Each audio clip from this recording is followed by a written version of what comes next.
All right, guys, let's talk panic. You know that feeling. Your autonomic nervous system is aroused. You feel really afraid. Your heart is racing. You might be choking. You might be dizzy. And dang, it is one of the worst feelings that you can have. In fact, I've had a panic attack and I know exactly what it's like. And it was incredibly scary. And I've had people who I love who have panic disorder.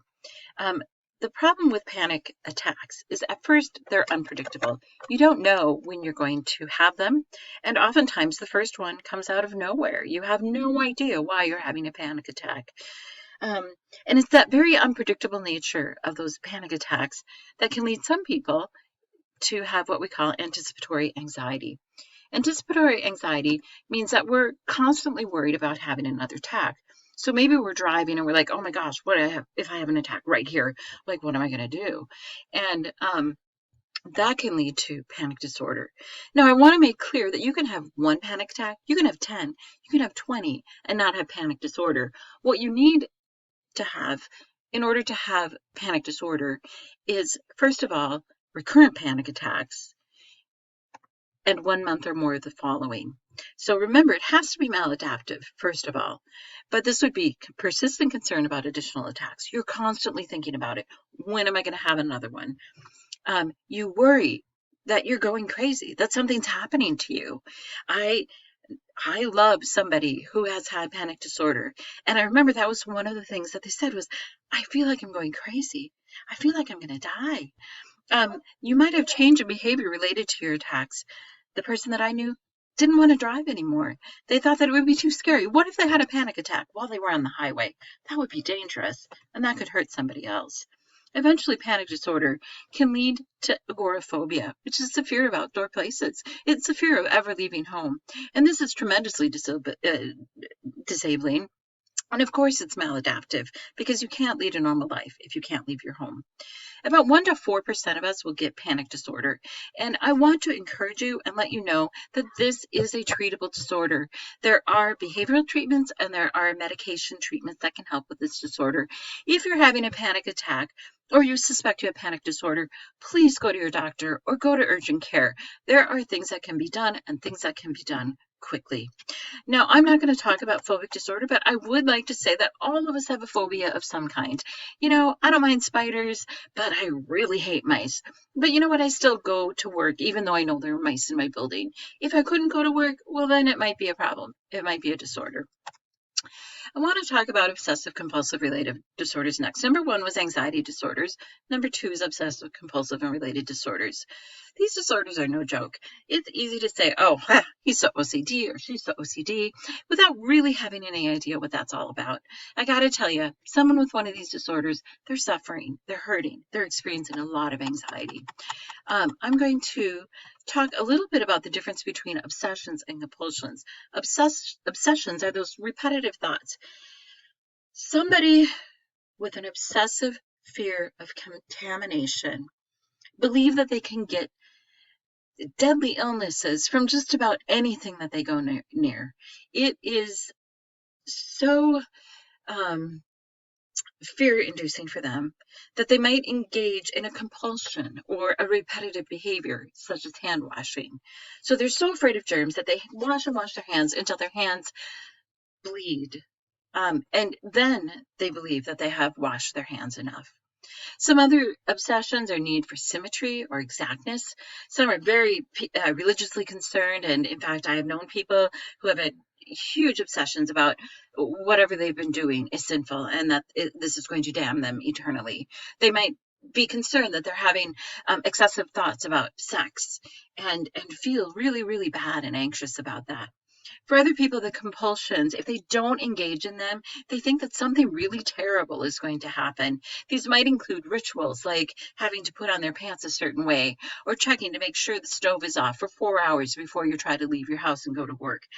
It might involve arranging something so that it looks exactly right, or it might involve counting behaviors like needing to eat your goldfish in multiples of 5. So what happens with OCD is engaging in these thoughts or behaviors temporarily relieves the distress. They're negatively reinforced, like in classical conditioning. And also OCD runs in families and can be brought on by particularly stressful times within a family. Now, All of us, like I said, will have some kind of obsession or a compulsion. That's completely normal unless it's maladaptive. But 2 to 3% of us will cross that line from normal obsessions and compulsions to having a debilitating or maladaptive disorder. If this is going to happen, it will usually be before the age of 25. Another subcategory of OCD is hoarding disorder. I've actually been to a house like this. We went there when I was about 6, and my parents were really excited for my family to go visit a distant relative in California. And when we arrived at the house, we could barely walk in the door, and the bathtub was full of cat litter and cat poop. And my parents, pretty quickly decided we weren't staying there. But I do remember eating dinner there, and they pushed the garbage that was on the table basically back, into the middle of the table, and they cleared off the chairs, and we did eat dinner there. But I remember, even as a 6-year-old, thinking, this isn't right. There's something wrong here. So I would like to say hoarding disorder is a very, very difficult disorder to treat. And I'm not going to go into much detail on this one in particular. If you know someone with hoarding disorder, you know that it's difficult to treat, and they really, really need professional help with this disorder. Now, what I'm really passionate about is talking about trauma and stress-related disorders. The 9/11 attacks that we see pictured here, for the people in New York City who saw these towers come down, the first responders, many, many of them experienced a trauma-related disorder. Of course, it was a hugely traumatic event. So I'd like, first of all, to talk about PTSD. PTSD was first identified after World War I. The soldiers came back from the trenches, and they just weren't right.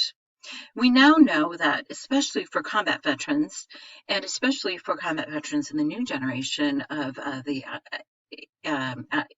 AEDs, that the brain actually gets kind of jiggled in a way that the neurons are actually sort of stretched and shaken up. And this affects the function of the brain of people who have been in a physically traumatic environment. For people like me who have witnessed a traumatic event, we have something called limbic kindling. Our limbic system is primed to respond to anything that might resemble a trauma. So, first of all, the diagnostic criteria. The person has to have experienced, witnessed, or be confronted by threatened or actual death or serious injury. This was the case for me. When I developed PTSD, I had witnessed something pretty awful. And it took me a while to really understand that what I was experiencing was actually PTSD. I've taught about it for years, but I didn't want to admit it. I thought I was strong. I thought I could handle it. The symptoms have to persist for more than 1 month. Negative cognition or mood. The thing is, you just can't experience positive emotions. There are soldiers that come home from war who are traumatized, and their families are so excited to see them. And yet, as hard as they try, they cannot experience positive emotions. They maybe wonder, why did I live and my buddy died? This doesn't make sense. We can't answer that question. And that is part of the therapeutic process for someone with PTSD, is to understand there are simply some questions that we cannot answer. And that's one of them. The other thing that happens with PTSD, and this is what was very difficult for me and still plagues me from time to time, are the nightmares. With these nightmares, you wake up and you're sweating and you're shaking and you're crying, and your whole body is re-experiencing that traumatic event. I would go on the floor of my bathroom and I would lay down to cool myself on the tile. These nightmares were so disturbing to me, and on days that I had them, I would come to work and I was so exhausted because I could never get back to sleep, and my students were so wonderful to me, and they would say, was it a bad night? And I'm like, yeah, it really was. These nightmares are really haunting, and they're very difficult to treat, because how do you treat something that happens during the nighttime? A couple other things that happen are alterations in arousal. Hypervigilance means that you're just constantly on the lookout for something bad to happen. You hear an ambulance, you look for an emergency. You hear a door slam and you startle. And these are really, really manifested in people with PTSD. Emotional numbing is one of the most disturbing symptoms that people describe. Emotional numbing means that you just don't feel emotion. So I remember looking at my children and just not caring. Now, my kids mean everything to me. And I thought, oh my gosh, what's happening to me? I don't care.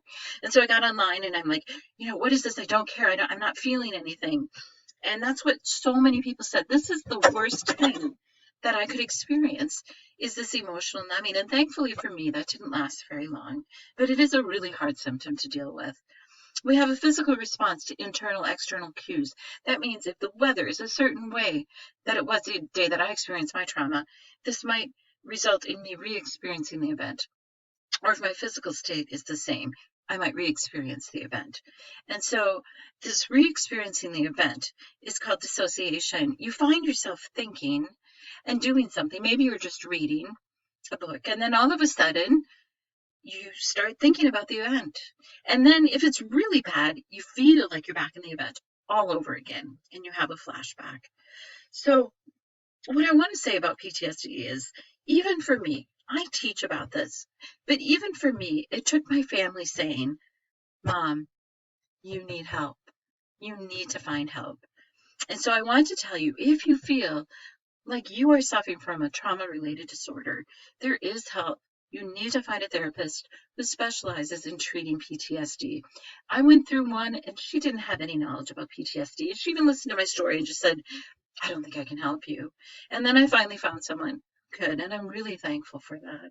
So I really want to encourage you, if you have experienced a trauma and you are experiencing some of these things, don't let it go on. Get help. It is available to you and it will help you and you will live life again and you will experience emotion again.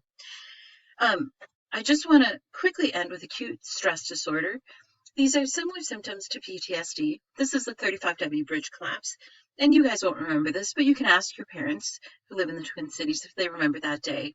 I had a friend who was running under the bridge just as it collapsed. She was on CNN. She was one of the heroes of the 35W bridge collapse. And she was having nightmares, and I was concerned about her. But her symptoms disappeared within a month, and she did not develop PTSD. So this is a quest for immediate emotional survival, but it's not going to have the long-term effects that PTSD is. As to wrap up this lesson, I know that I've been talking fast, but I'm going to post this video on my webpage. I would like you to watch it. It's a really important video about PTSD in the military. It's called Come Home, and it is about a young man who has come home from the military. The uniforms change from World War II to Korea to Vietnam to Gulf War to Iraq, and they do this on purpose because they want anybody who's been in the military to understand that they too could be affected by this, and they want the families to understand as well.